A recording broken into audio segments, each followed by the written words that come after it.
The Bhagavad Gita continues to amaze me about how it contains all the answers to any kind of situation that we may face in life. Okay, for the past 2.5 months, I've been so frustrated, so freaking angry because it's taking all this time for my girlfriend to get a birth certificate, and I need her to have her birth certificate so she can apply for her passport, so we can not be far apart anymore, right? And for all this time I was feeling frustrated, and the past 2 days I finally snapped out of it, right? I realized that in the Bhagavad Gita, Krishna teaches us that we have to not be attached to outcomes that are outside our control. Krishna says work, and then let the fruits of your work be in his hands, right? So whenever the birth certificate was going to be released, that is in his hands.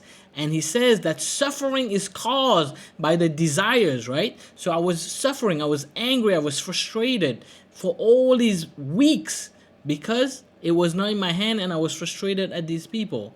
So I remembered this verse, chapter 2, verse 70, right? It says, just as the ocean remains undisturbed by the constant flow of rivers, so too a wise person remains steady amidst desires, right?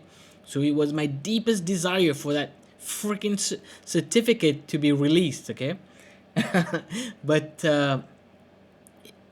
I also realized that it is not in my hands, and my suffering is happening because I am not allowing Krishna to be the decider of the outcomes, and I am getting frustrated within myself. But I went one step further. I was angry and frustrated at the people at the municipality in those offices, right? I was very frustrated. I'm like, in my head, I can't wrap my heads around why a piece of paper would take 2.5 months, right? But instead of being angry and maybe even being frustrated at them, I turned that into love and gratitude.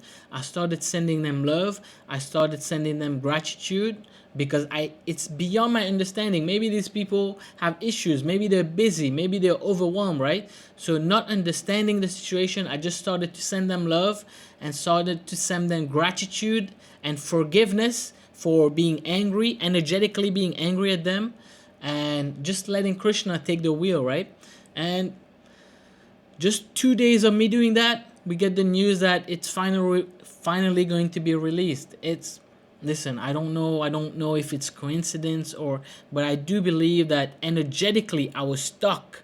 I was suffering, and I was punishing myself by being frustrated, and then also sending negative energy to these people, right? Without knowing whether they're doing their best and they're trying their best.